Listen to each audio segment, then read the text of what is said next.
அதிமுக கூட்டணியை பற்றி இன்றைக்கு ஊடகம் பத்திரிகை எதிர்க்கட்சியெல்லாம் பல விமர்சனம் செய்து கொண்டிருக்கிறார்கள். நாம் எண்ணி பார்க்க வேண்டும். இதே புரட்சி தலைவி அம்மா அவர்கள் 2011 மிகப்பெரிய கூட்டணி அமைச்சாங்க.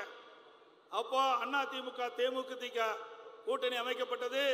மக்களுடைய அமோக ஆதரவினால் இதே புரட்சி தலைவி அம்மா அவர்கள் தமிழகத்தினுடைய முதலமைச்சராக தேர்ந்தெடுக்கப்பட்டார். நம்மோடு கூட்டணி வைத்த தேமுதிக எதிர்கட்சியாக வீட்டிருந்தது.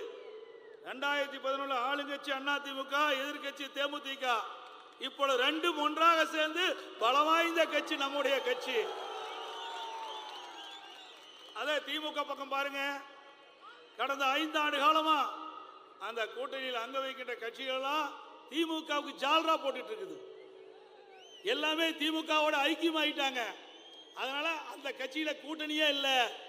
ஒரே கட்சி திமுக கட்சி ஒண்ணுதான்.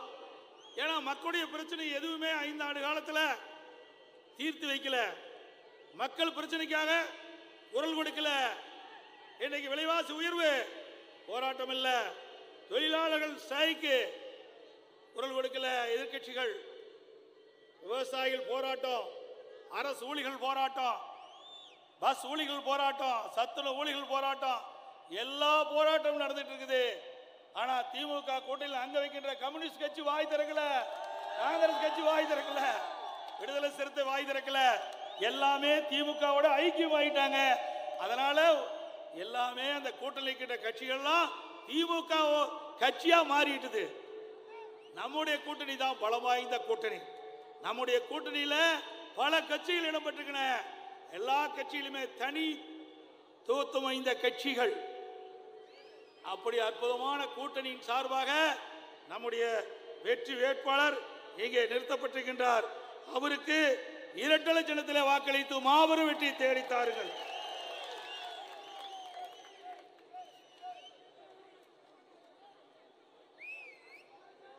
நான் ஏற்கனவே சொன்னேன், பல கூட்டத்தில் பேசணும், திருச்சி கூட்டத்திலையும் பேசினேன். அப்பொழுது அதுக்கு முந்தி ஸ்டாலின் பேசினார், அதிமுக இந்த தேர்தலில் வெற்றி பெறாது, 40 இடத்துலையும் திமுக தலைமையில் இருக்கிற கூட்டணி தான் வெற்றி பெறும் சொன்னாங்க. அந்த மாயெல்லாம் போயிட்டுது. இந்த 2024 நடக்கிற இந்த நாடாளுமன்ற தேர்தலில் பாண்டிச்சேரி உட்பட 40 இடங்களிலும் அனைத்து இந்திய அண்ணா திராவிட முன்னேற்ற கழக தலைமையிலே அமைக்கப்பட்ட கூட்டணி தான் வெற்றி பெறும். நம்ம வெற்றி கூட்டணி, வெற்றி கூட்டணி நம்முடைய கூட்டணி. இன்றைய தினம் எனக்கு முன்னாலே அறிவு சகோதரர் சண்முகநாதன் அவர்கள் பேசினார். இந்த மிக்ஜாம் புயல் வந்தது. அந்த மிக்ஜாம் புயல் ஒரே புயல் தான் வந்தது. அந்த புயலுக்கு ஸ்டாலின் தடுமாறி போயிட்டார். ஒரு புயலுக்கே தாக்கு பிடிக்க முடியல. அதிமுக ஆட்சியில் எத்தனை புயல், கஜா புயல், வர்தா புயல், தானே புயல், புயல் புயல் என்று பல புயலை கண்டு வெற்றி கொண்ட இயக்கம் அதிமுக இயக்கம்.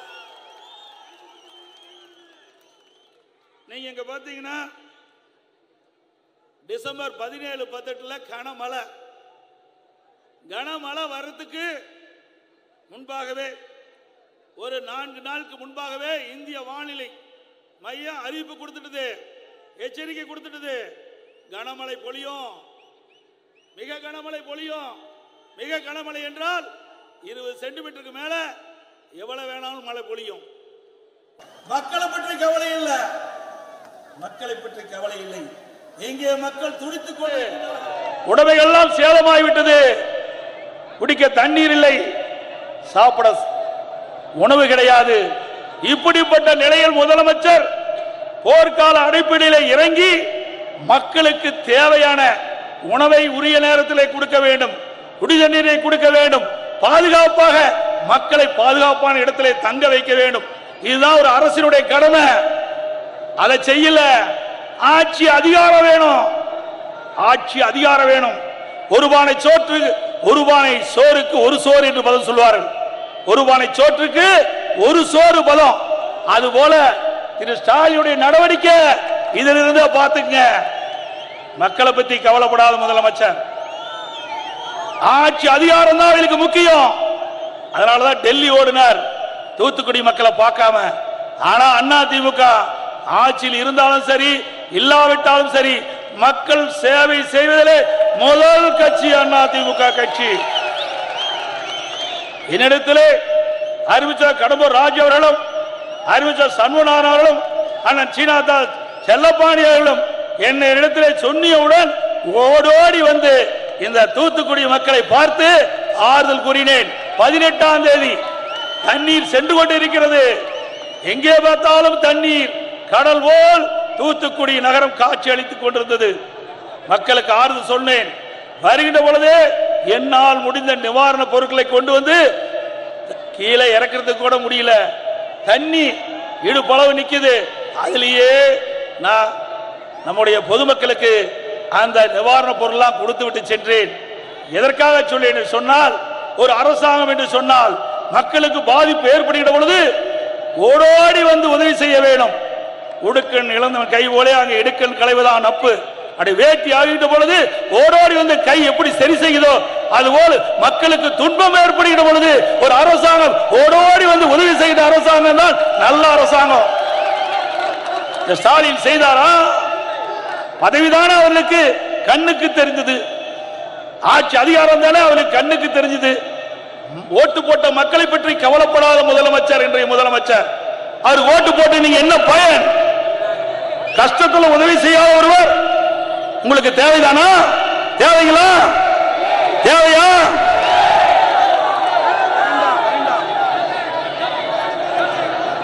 அதோட அனைத்து இந்திய அண்ணா திராவிடம், அது மட்டுமல்ல அண்ணா திமுக ஆட்சியில தூத்துக்குடி நகரத்துக்கு ஸ்மார்ட் சிட்டி திட்டத்தின் மூலமாக 1000 கோடி கொடுத்தோம். அதுல பகில் ஓட 80% பணி நிறைவு பெற்றது. இன்னும் 20% பணி தான் நிறைவு பெறணும். அதை கூட 2 ஆண்டு காலமா செய்யவே இல்லை. கமிஷனுக்கு கிடப்புல போட்டாங்க. இந்த பகில் ஓடைய முழுவதும் சரியாக கட்டப்பட்டிருந்தால், அந்த பணி முழுவதும் நிறைவேற்றப்பட்டிருந்தால் தண்ணி தேங்காம வெளியேறி இருக்கும்.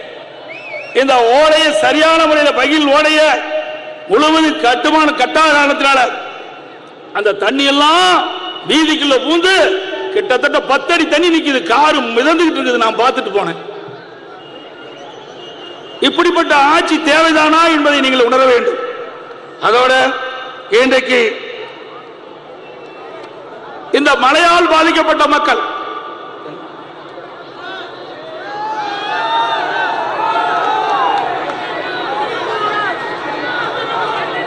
நம்முடைய வேட்பாளர் அறிவிச்சார் சிவசாமி வேலுமணி அவர்கள், அவருடைய கிராமம் கனமழை வெள்ளம் கிராமம் பூரா சூழ்ந்துட்டது. அவருடைய வீட்டில் 200 பேர் காப்பாற்றினார். 200 பேர் ஒரு வீட்டில் இருந்தாங்க. 3 நாட்கள் உணவு கொடுத்தார். அப்படிப்பட்ட நல்ல உள்ளம் படைத்த வேட்பாளர் தான் நம்ம வேட்பாளர். இன்றைக்கு சேதமடைந்த இந்த மழையால் பல வீடுகள் தண்ணீர் பூந்து சேதமடைந்த உடைமைகளுக்கு நிவாரணம் கொடுக்கல இந்த அரசாங்கம். அதே போல கனமழையால் கிராமம் சூழ்ந்து விவசாயிகள் பயிரிட்ட பயிர்கள் எல்லாம் சேதமடைந்தது. அந்த பயிர்களுக்கும் நிவாரண உதவி முறையாக வழங்காத அரசாங்கம் தான் விடியா திமுக அரசு. அப்படி அவர்கள் விவசாயம் ஊரம் விவசாயிகள் அத்தனையும் பாதிக்கப்பட்டுட்டாங்க. அந்த விவசாயிகளுக்கும் உதவி செய்யல. இப்படிப்பட்ட ஒரு அரசாங்கம் தேவைதானா என்பதை நீங்கள் எண்ணி பார்க்க வேண்டும். அதோட இன்னைக்கு உங்க வீட்டுக்கு முன் எடுக்கப்பட்ட கார், இருசக்கர வாகனம் எல்லாம் தண்ணீர் மூழ்கி பழுது ஏற்பட்டு விட்டது. அந்த பழுதை சரி செய்ய வேண்டும் என்று நான் அறிக்கை வெளியிட்டேன். அதையும் சரி செய்யல. அதனால ஏழை எளிய மக்கள் கடன் வாங்கி 4 சக்கர இருசக்கர வாகனத்தை வாங்கி அவர்கள் பயன்படுத்திட்டு இருந்தாங்க. அதுவும் மிக மிக பெரிய சோதனைக்குள்ளாகிட்டாங்க. அதுக்கு தேவையான உதவி இந்த அரசாங்கம் செய்யவில்லை. அந்த காலகட்டத்தில் மின்சாரம் தடைப்பட்டு போச்சு, குடி தண்ணீர் கிடைக்கல. இந்த அரசாங்கம் போர்க்கால அடிப்படையில் வேகமா துரிதமா செயல்பட்டு மின்சாரத்தை கொடுத்திருக்க இருக்கணும். மின்சாரம் இல்லாம வீட்டில் இருக்க முடியாத நகரத்தில் ஒரு செயல்படாத அரசாங்கம் இந்த மின்சாரம் புயல்ல கன மழையின் போது மக்கள் பார்த்தீங்க, இப்படிப்பட்ட அரசாங்கம் தேவைதானா? அப்படிப்பட்ட வேட்பாளர்களை நீங்கள் தேர்ந்தெடுப்பது சரியா என்பதை சிந்தித்து பாருங்கள். இன்னைக்கு ஸ்டாலின் பேசுறாரு, அண்ணா திமுக பற்றி விமர்சனம் செஞ்சிட்டு இருக்கார். எப்பொழுது பார்த்தாலும் அண்ணா திமுக கள்ள கூட்டணி வச்சிருக்குதான். எங்கயா நாங்க கள்ள கூட்டணி? அது பழக்கம் போல் இருக்குது, பழக்க தோசை இருக்கும் போல் இருக்கு. கள்ள கூட்டணி வைக்கின்ற பழக்க தோசை இருக்கும் போது இதுவரைக்கும் எந்த கட்சி தலைவர் இப்படி சொன்னது கிடையாது. கள்ள கூட்டணி வச்சவர் யார் என்பதை இந்த நேரத்தில் நீங்கள் புரிந்து கொள்ள வேண்டும். நீங்க பாத்தீங்கன்னா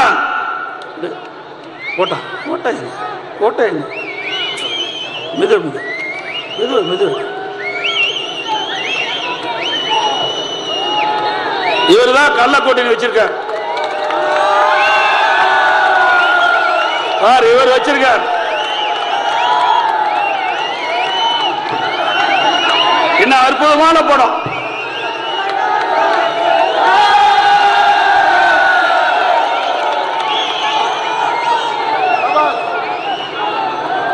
யாருக்கு கள்ள கூட்டணி வச்சது? நாமளா அவியலா? அண்ணா திமுகவா திமுகவா? எடப்பாடியா ஸ்டாலினா? ஸ்டாலின் வச்சிருக்காரு. ஆதாரத்தோட எப்படி பாருங்க, எப்படி போஸ் கொடுத்துட்டு இருக்காங்க பாருங்க. இதுதாங்க கள்ள கூட்டணி சான்று. யார ஏமாத்துற நாடகம். இன்னொருத்தர் பாக்குறாரு, நான் சிரிச்சா என்னங்க தெரியும்? சிரிச்சா என்ன தெரியும்? பல்லு தானே தெரியும். நான் சிரிக்கிறார், பல்லு தெரியுது. நான் சிரிச்சா பல்லு தெரியும். உதயநிதி ஸ்டாலின் சொல்றாரு, 2019 எய்ம்ஸ் மருத்துவமனை மதுரையில் அடிக்கல் நாட்டினார் பாரத பிரதமர். இப்ப நானும் அவரோட அமர்ந்திருந்தோம். அப்ப சிரிச்சுக்கிட்டு இருந்தோம். அத உதயநிதி ஸ்டாலின் கொச்சைப்படுத்தி அவரு பல்ல காட்டிட்டு இருக்கான்னு சொன்னாரு. நீ என்னத்தை காட்டுற? நீ என்னப்பா காட்டுற? நீ இதைத்தானே காட்டிட்டு இருக்கிற? நீ இதைத்தானே காட்டிட்டு இருக்க? வேற ஏதாவது காட்டுறியா? நீ காட்டினா சரி, நான் காட்டினா தப்பா? சிரிக்கிறது தப்பா? சிரிக்கிறது தப்பா? ஸ்டாலின் சிரிப்பே வராது. என்னைக்காவது சிரிச்சிருக்க பார்த்திருக்கீங்களா?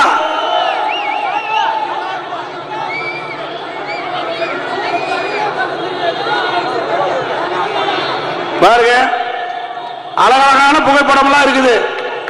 இதுதான் கள்ள கூட்டணிக்கு சான்று. இதுதான் சாட்சி.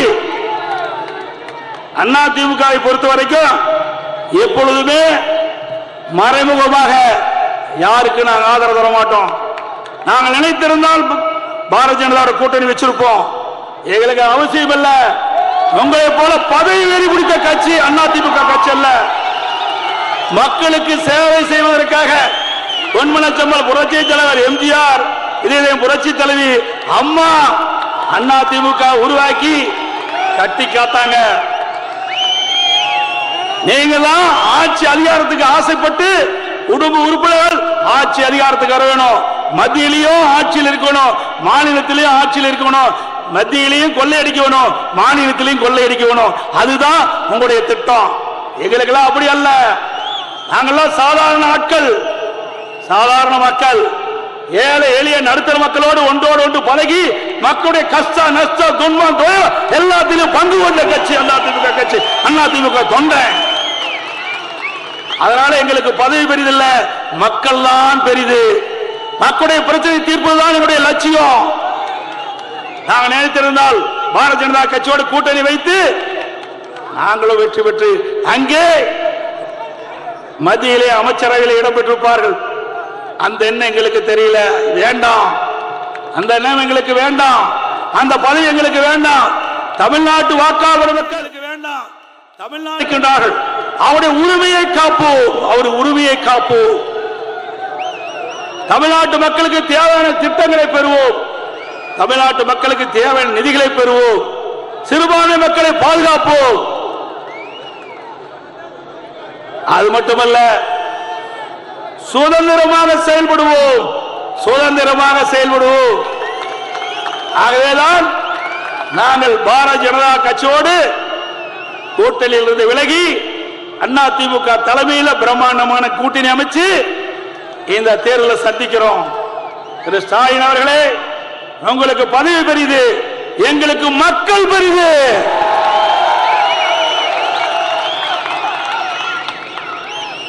அதோட ஸ்டாலின் சொல்றாரு, அண்ணா திமுக பாரதிய ஜனதா கட்சியோட நெருங்கிய தொடர்புக்கு சொல்றாரு. நீங்க என்ன நினைச்சீங்க? நீங்க எப்படி இருந்தீங்க? 1999 நாடாளுமன்ற தேர்தலில் பாரதிய ஜனதாவோட கூட்டணி, 5 ஆண்டு காலம் அமைச்சரவையில் இருந்தாங்க. அந்த காலகட்டத்தில் முரசொலி மாற நோய்வாய்ப்பட்டு பேச்சு மூச்சு இல்லாம மருத்துவமனையில் இருந்தார். ஓராண்டு இலாக்கா இல்லாத மந்திரி. அப்போ பாரதிய ஜனதா கட்சியோட நீங்கள் அமைச்சரவை இடம்பெற்று அதிகாரத்திலே இருந்து அனுபவித்து உடனடியா அப்படி அந்தர்பல்டி உடனே காங்கிரஸ் ஓடி போயிட்டார்.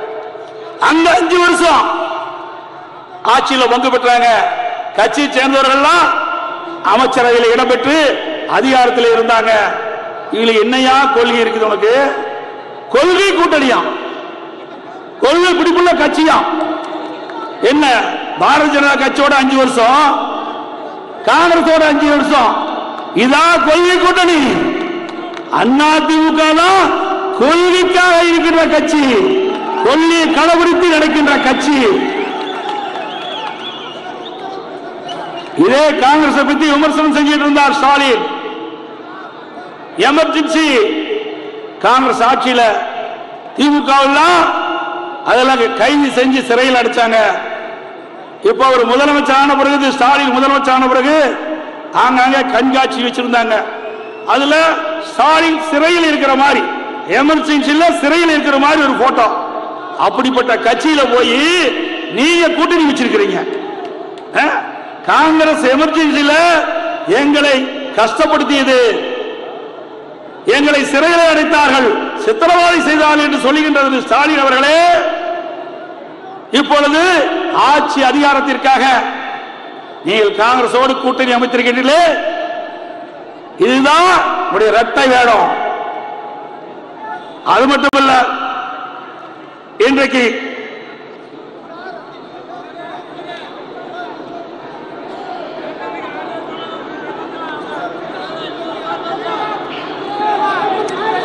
திரு ஸ்டாலின் அவர்களே எதிர்க்கட்சியா இருக்கும்போது பிரதமர் தமிழ்நாட்டுக்கு வந்தார். அப்ப திரு ஸ்டாலின் கருப்பு பலூன் விட்டார்.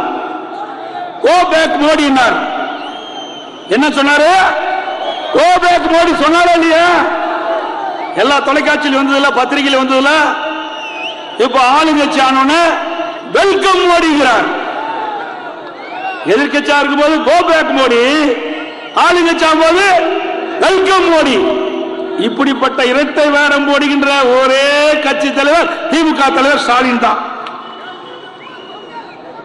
நீங்க 23ஆம் புலிகேசி படத்தை பார்த்திருப்பீங்க. அப்போ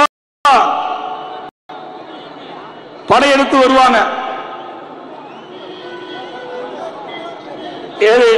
அண்டை நாட்டை சேர்ந்தவர்கள். அப்போ வடிவேல் போய் ஒரு வெள்ளக்குடி பிடிச்சிட்டு ஆட்டிட்டு ஓடுவார். வெள்ளக்குடி பிடிச்சு நடமாடிட்டு போவார். அப்போ வெள்ளைக்கொடி ஏந்திய வேந்தன் என்று சொல்வார். வெள்ளைக்கொடி ஏந்திய வேந்தன் சொல்வார். அதே போல தமிழ்நாடு முதலமைச்சர் பிரதமர் சென்னை வந்தபோது கருப்பு குடை பிடிச்சா பிரதமர் கோவிச்சுக்கார் சொல்லு வெள்ளை குடை பிடிச்சார். வெள்ளை குடை பிடித்தார். அதற்கு மக்கள்லாம் பேசிக் கொள்வது திரு ஸ்டாலினை பற்றி வெள்ளை குடை ஏந்திய பொம்மை வேந்தார். வெள்ளை குடை ஏந்திய பொம்மை முதல் என்று பட்டம் கொடுத்துடலாம். அதோட திரு ஸ்டாலினுக்கு உதவியாதையும் வெளியில வீரவசனம் பேசுவாங்க. பிரதமரை பார்த்தோன்னு சரணகதி அடங்கிடுவாங்க. வெளியில வேஷம் அப்படியே எதிர்ப்பு போல பேச்சு, தோற்றம், நடிப்பு, உள்ள பயம் நேரில் பார்த்தா சரணகதி அடைஞ்சிருவாங்க. அதனால இன்றைக்கு ஸ்டாலின் உதயநிதி அவர்களே, பில்டிங் ஸ்ட்ராங் பேஸ் மட்டும் வீக், பில்டிங் ஸ்ட்ராங் பேஸ் மட்டும் வீக், ரெண்டு பேருக்கும்.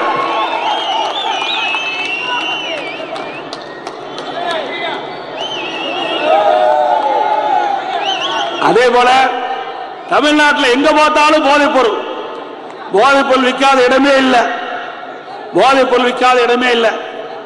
திமுகவில் சென்னை மேற்கு மாவட்டத்தில் அகில அணியினுடைய துணை அமைப்பாளர் ஜாபர் ஜாதிக், அவர் வெளிநாட்டுக்கு பல ஆண்டுகளாக, கிட்டத்தட்ட 3 ஆண்டு காலமாக போதைப் பொருளை கடத்திட்டு இருக்கார்.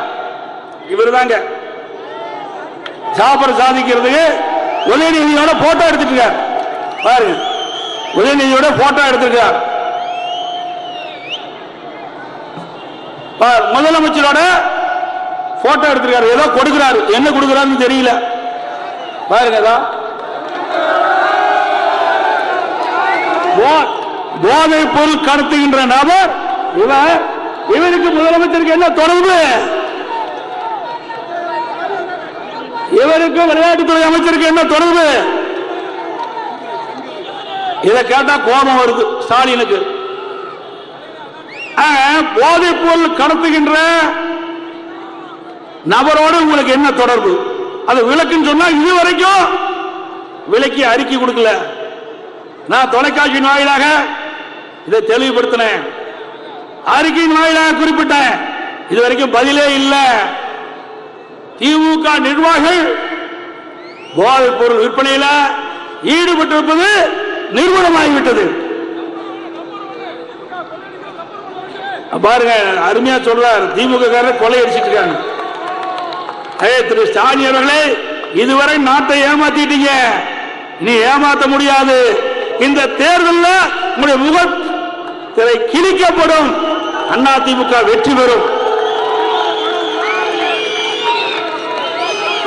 அதோட திமுக கட்சிக்கு தேர்தல் பத்திரம் 656 கோடி, தேர்தல் பத்திரம் 656 கோடி வந்திருக்குதுங்க. 2021, 22, 23 3 ஆண்டுல மட்டும் தேர்தல் பத்திரத்தின் மூலமாக திமுக கட்சிக்கு 656 கோடி. திரு ஸ்டாலின் பேசுறாரு, நிறைய மற்ற கட்சிகள்லாம் கொள்ளையடிச்சிடுதுன்னு. நீ கொள்ளையடிச்சது தெரியலையா? 656 கோடி சும்மா கொடுப்பாங்களா? இது தேர்தல் பத்திரத்தின் மூலமாக இவ்வளவு கோடி வந்ததுன்னா ஊழல் செஞ்சு எவ்வளவு பணம் வந்திருக்கிறோம் எண்ணி பாருங்க. அதுதான் திமுக அமைச்சரவையில் நிதி அமைச்சராக இடம்பெற்ற பல்வேறு தியாகராஜன் அவர்கள் குறிப்பிட்டாங்க ஆடியோவில். இன்றைக்கு திரு சபரீஸ்வரனும் திரு உதயநிதி ஸ்டாலின் அவர்களும் 30,000 கோடியை வைத்துக் கொண்டு என்ன செய்வதென்று தடுமாறிக்கொண்டிருக்கிறார் என்று அந்த ஆடியோ கேஸ்ட்ல தெரிவிச்சாங்க. இப்ப தெரிஞ்சு போச்சா இந்த பணம் எல்லாம் எப்படி வந்தது? தெரிஞ்சுக்கங்க, 30,000 கோடி 2 வருஷத்துல ஊழல் செய்து சம்பாதித்த பணம். இதுக்கு தான் அடிக்கடி வெளிநாடு போறாரு. இந்த வெளிநாடு போய் இந்த பணத்தை எல்லாம் முதலீடு செய்யறதுக்கு போறாங்க. மீண்டும் 2026 அனைத்து இந்திய அண்ணா திராவிட முன்னேற்ற கழக ஆட்சி உங்களால் மலரும். இதற்கெல்லாம் விடிவு காலம் பிறக்கும்.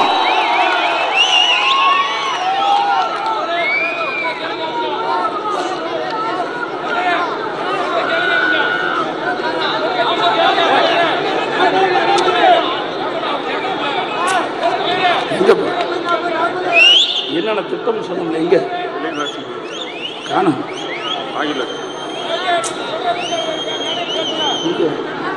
தூத்துக்குடியில் நிறைவேற்ற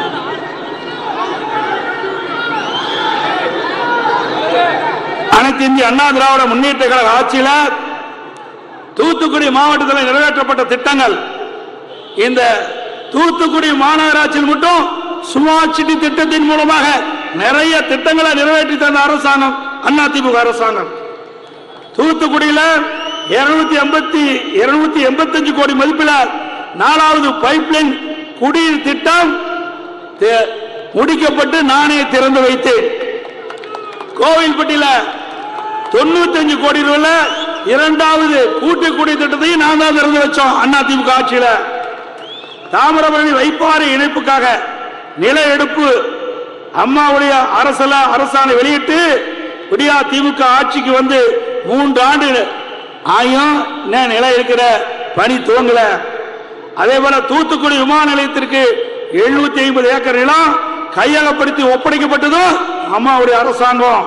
அதே போல இஸ்ரோ குலசேகரப்பட்டினம் விரிவாக்கத்திற்கு 2255 ஏக்கர் நிலம் அதிமுக ஆட்சியில் கையகப்படுத்தி கொடுக்கப்பட்டது. அதனால ஒரு சிறப்பான இன்றைக்கு இந்தியாவிலே 2வது பெரிய ராக்கெட் ஏவுதலும் உங்க பகுதியில் அமைய இருக்குது. சட்டப்பேரவையில் தியாகி கப்பலோட்டிய தமிழர் வாவுசி அவர்களது முழு உருவ திரைப்படம் திறக்கப்பட்டது சட்டமன்ற வளாகத்திலே. சட்டப்பேரவையில் முன்னாள் முதலமைச்சர் ஐயா ஓமந்திரா ராமசாமி ரெட்டியார் அவர்களுடைய முழு உருவப்படம் திறக்கப்பட்டது. தமிழர் தந்தை ஆதித்யநாத் பிறந்த நாளை அரசு விழாவாக கொண்டாட அரசாணையிட்டது. சிவந்தி ஆதித்யநாத் மணிமண்டபம் திறக்கப்பட்டு பிறந்த நாளை அரசு விழாவாக கொண்டாட அரசாணை விட்டது அதிமுக அரசாங்கம். குருஷ் பெர்னாண்டஸ் அவர்களது பிறந்த நாளை அரசு விழாவாக கொண்டாட அரசாணையிட்டது அதிமுக அரசாங்கம். வீரபாண்டிய கட்டபொம்மன் படை தளபதிகள் திரு வெள்ளையதேவர் மற்றும் சுந்தரலிங்கம் ஆகியோரது முழு உருவ வெண்கல சிலை தலா 45 லட்சம் செலவில் அமைக்கப்பட்டது அதிமுக ஆட்சியில். அதே போல மீனவர்கள் கோரிக்கை வச்சாங்க, அங்கே தூண்டில் வளைவு அமைக்கப்பட வேண்டும் என்று அவருடைய கோரிக்கை ஏற்று பல இடங்களிலே கடலிலே தூண்டில் வளைவு அமைக்கப்பட்டதும் அதிமுக ஆட்சியிலே. இங்கே இருக்கின்ற தூத்துக்குடி துறைமுகம் விரிவாக்கம் செய்ய சீர் செய்ய அம்மாவுடைய அரசு இருக்கின்ற பொழுது அழுத்தம் கொடுத்தோம். அதன் அடிப்படையில் இன்றைக்கு விரிவாக்க பணி துவங்கப்படுகின்ற செய்தியை இந்த நேரத்தில் தெரிவிக்க விரும்புகின்றேன். ஆகவே அனைத்து இந்திய அண்ணா திராவிட முன்னேற்ற கழகம் இன்றைக்கு உங்களுக்காக பாடுபடுகின்ற இயக்கம், உங்களுக்காக திட்டங்களை நிறைவேற்றுகின்ற இயக்கம்.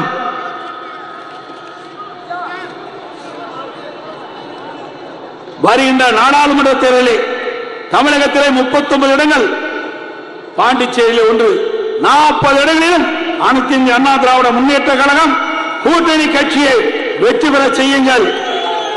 வெற்றி கூட்டணிக்கு ஆதரவு தாருங்கள். அதே போல இடைத்தேர்தலிலே போட்டுகின்ற சகோதரியும் இரட்டை லட்சணத்தில் போட்டியிட அவரும் வெற்றி பெற வேண்டும். ஆகவே இன்றைக்கு அனைத்து இந்திய அண்ணா திராவிட முன்னேற்ற கழக நாடாளுமன்ற வெற்றி பெற்று வந்தால்தான் மக்களுடைய குரல் நாடாளுமன்றத்திலே நம்முடைய வெற்றி வேட்பாளர் மூலமாக வெற்றி பெற்று குரல் கொடுப்பார். திமுக காரங்க எதையுமே செய்ய மாட்டாங்க. நாடாளுமன்றத்தில் மக்களுடைய பிரச்சனையை பேசுவதாக இதுவரை தெரியவில்லை. மக்களுடைய பிரச்சனைக்காக நாடாளுமன்றத்தில் குரல் கொடுத்து நாடாளுமன்றத்தை ஒத்திவைக்கின்ற அளவிற்கு அழுத்தம் கொடுக்கவில்லை. நீட் தேர்வு எப்ப பார்த்தாலும் சொல்லிட்டே இருக்கிறாங்க, நடைமுறைப்படுத்த முடியல. மத்திய அரசுக்கு அழுத்தம் கொடுத்து அதை நிறைவேற்ற முடியல. இன்றைக்கு சேலத்தில் திமுகவுடைய இளைஞர் மாநில மாநாடு நடத்தினாங்க. அந்த இளைஞர் மாநில மாநாட்டில் அந்த நீட் தேர்வு ரத்து செய்வதற்காக பல லட்சம் பேர் கையெழுத்து வாங்கி அந்த மேடையில் வச்சிருந்தாங்க. அந்த மேடையில் வச்சு இருக்கிற பொழுது சாயின் பேசுகிற பொழுது அதெல்லாம் காத்துல பறந்து அந்த கூட்டத்தில் இருக்கிற மக்கள், கூட்டத்தில் இருக்கின்ற காலடியிலே போய் அந்த விண்ணப்பங்கள்லாம் விழுந்து மிதிவிட்டு குப்பைக்கு போன காட்சி தொலைக்காட்சியிலே பார்த்தோம். இவர்களாம் நீட் தேர்வு ரத்து செய்வார்கள், நீட் தேர்வு ரத்து செய்ய போல ஒரு நாடகத்தை அரங்கேற்றி நடத்தி கொண்டிருக்கின்ற கட்சி திமுக கட்சி என்பதை நேரத்திலே தெரிவித்து வருகின்ற நாடாளுமன்ற தேர்தலில் நம்முடைய தூத்துக்குடி நாடாளுமன்ற வெற்றி வேட்பாளர் அறிவிச்சார் திரு சிவசாமி வேலுமணி அவர்களுக்கு 2 லட்சத்தில் வாக்களித்து வெற்றி பெற செய்யுங்கள். தமிழர் உரிமை மீட்போம், தமிழர் உரிமை மீட்போம், தமிழ்நாடு காப்போம். நான் சொல்லுகின்ற வார்த்தையை உரத்த குரலை நீ சொல்ல வேண்டும். ஒற்றை விரலால் ஓங்கி அடிப்போம், ஒற்றை விரலால் ஓங்கி அடிப்போம். வாக்களிப்பீர் இரட்டலைக்கு, வாக்களிப்பீர் இரட்டலைக்கு, வாக்களிப்பீர். அனைத்து இந்திய அண்ணா திராவிட முன்னேற்ற கழக தலைமையிலே அமைக்கப்பட்ட கூட்டணியின் சார்பாக போட்டியிடுகின்ற நம்முடைய தூத்துக்குடி நாடாளுமன்ற வெற்றி வேட்பாளர் அறிவிச்சவர் திரு ஆர் சிவசாமி வேலுமணி அவர்களுக்கு இல்லப்பா இரட்டை லட்சத்திலே வாக்களித்து அவரை பெருவாரியான வாக்கு வித்தியாசத்திலே வெற்றி பெற செய்யுங்கள். ஒரு நல்லவர், வல்லவர், திறமையானவர், எலும்பு முறிவுக்கு சிறப்பான வைத்தியம் செய்யக்கூடிய வைத்தியர். அப்படிப்பட்ட இந்த மாவட்டத்தை சேர்ந்த மண்ணின் மைந்தர் வெற்றி வேட்பாளர் அறிவிச்சவர் சிவசாமி வேலுமணி அவர்களுக்கு இரட்டை லட்சத்திலே வாக்களித்து வெற்றி பெற செய்யுங்கள்.